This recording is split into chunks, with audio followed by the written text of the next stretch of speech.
Hi friends, ഇതുപോലെ തൊലി കറുത്തുപോയ പഴമുണ്ടോ വീട്ടിൽ? എങ്കിൽ കളയണ്ട. ഇന്നത്തെ റെസിപ്പി ഒന്ന് കണ്ടു നോക്കൂ. ഞാൻ ദിവ്യ. ഇന്ന് നമ്മൾ ഉണ്ടാക്കാൻ പോകുന്നത് 10 മിനിറ്റിൽ തയ്യാറാക്കുന്ന സൂപ്പർ സോഫ്റ്റ് ബനാന പാൻകേക്കാണ്. ഞാനിവിടെ 3 ഏത്തപ്പഴം എടുത്ത് അതിൻ്റെ തൊലിയെല്ലാം കളഞ്ഞ് ചെറുതായി അരിഞ്ഞെടുക്കുന്നുണ്ട്. സാധാരണ നമ്മൾ സ്നാക്സൊക്കെ അല്ലേ ഇത് വെച്ച് ഉണ്ടാക്കുന്നത്. എന്നാൽ ഇത് നിങ്ങളൊന്ന് ഉറപ്പായി ട്രൈ ചെയ്ത് നോക്കണം. നല്ല ഹെൽത്തിയുമാണ്, സൂപ്പർ ടേസ്റ്റുമാണ്. ഞാനിവിടെ ഗോതമ്പ് പൊടിയാണ് എടുക്കുന്നത്, അതുകൊണ്ട് തന്നെ ഹെൽത്തിയുമാണ്. നിങ്ങൾക്ക് വേണമെങ്കിൽ മൈദ ചേർത്ത് ഉണ്ടാക്കാവുന്നതാണ്. ഏത്തപ്പഴത്തിൻ്റെ തൊലിയെല്ലാം വൃത്തിയാക്കിയ ശേഷം ഇതുപോലെ ചെറുതായി അരിഞ്ഞെടുക്കുക. അതിനുശേഷം മിക്സിയുടെ ജാറിലിട്ട് ഒന്ന് നന്നായി അരച്ചെടുക്കുക. ഏത്തപ്പഴം നന്നായി അരച്ച ശേഷം ഇതിലേക്ക് ഒരു കോഴിമുട്ട കൂടി ചേർത്ത് ഒന്നുകൂടി അടിച്ചെടുക്കുക. മുട്ടയുടെ മണം ഇഷ്ടമല്ലെങ്കിൽ നിങ്ങൾ ഒഴിവാക്കിക്കോളൂ. മുട്ട ചേർത്ത് ഒന്നും കൂടി മിക്സിയിൽ നന്നായി അടിച്ചെടുക്കുക. ഇനി ഇതിലേക്ക് 1 കപ്പ് ഗോതമ്പ് പൊടിയും 2 ടേബിൾ സ്പൂൺ പഞ്ചസാരയും ചേർത്ത് ഒന്നുകൂടി മിക്സ് ചെയ്യുക. അധികം മധുരം ഇഷ്ടമല്ലാത്തവർ പഞ്ചസാര ഒഴിവാക്കാവുന്നതാണ്. ഞാൻ ഇതിലേക്ക് 2 ഏലക്കയുടെ സീഡ് കൂടി ചേർക്കുന്നുണ്ട്. അതിനുശേഷം 1 കപ്പ് പാൽ ചേർത്ത് നന്നായി മിക്സിയുടെ ജാറിൽ അരച്ചെടുക്കുക. നല്ല സ്മൂത്ത് ബാറ്റർ ആയിരിക്കണം. ദോശമാവിൻ്റെ പരുവത്തിലായിരിക്കണം മാവ് ഉണ്ടാക്കിയെടുക്കേണ്ടത്.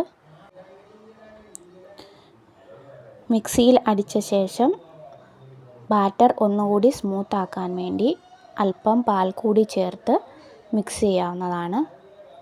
ഇനി ഇതിലേക്ക് ഉപ്പ് ചേർക്കേണ്ടതാണ്. ആവശ്യത്തിന് ഉപ്പ് ചേർത്ത ശേഷം നന്നായി മിക്സ് ചെയ്യുക. ഈ ഒരു പരുവത്തിൽ മാവ് ലൂസാക്കി എടുത്ത ശേഷം ഒരു പാൻ ചൂടാക്കാനായി വെക്കുക.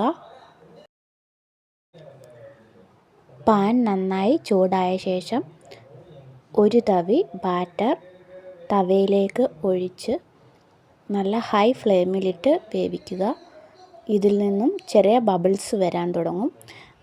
അപ്പോൾ അത് മറിച്ചിടുക. മാവ് ഒഴിച്ചു കഴിഞ്ഞ് ഹൈ ഫ്ലെയിമിൽ ഇട്ട ശേഷം ബബിൾസ് വന്ന ശേഷം ലോ ഫ്ലെയിമിലേക്ക് മാറ്റുക. മറിച്ചിടുമ്പോൾ ചെറിയ തീയിൽ വേണം വേവിക്കാനായി. ഒരുപാട് നേരം ഹൈ ഫ്ലെയിമിൽ ഇട്ട് വെക്കരുത്. ബബിൾസ് വന്ന ശേഷം പെട്ടെന്ന് തന്നെ മറിച്ചിടുക. മറിച്ചിട്ട ശേഷം 30 സെക്കൻഡ് മുതൽ 1 മിനിറ്റ് വരെ ലോ ഫ്ലെയിമിൽ ഒന്ന് കുക്ക് ചെയ്യുക.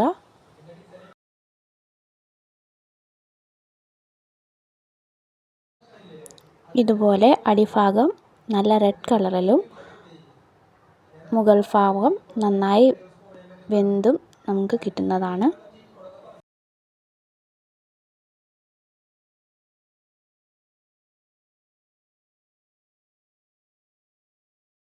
കുട്ടികൾക്കും മുതിർന്നവർക്കും ഒക്കെ ഒരുപോലെ ഇഷ്ടപ്പെടുന്ന വളരെ ഹെൽത്തി ആയിട്ടുള്ള, വളരെ എളുപ്പത്തിൽ ഉണ്ടാക്കിയെടുക്കാവുന്ന ഒരു ബ്രേക്ക്ഫാസ്റ്റ് റെസിപ്പിയാണ്.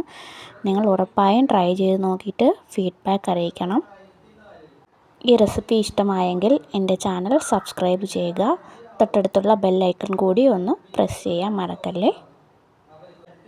അപ്പോൾ ഇതുപോലെയുള്ള വീഡിയോസുമായി വീണ്ടും കാണാം. ബൈ.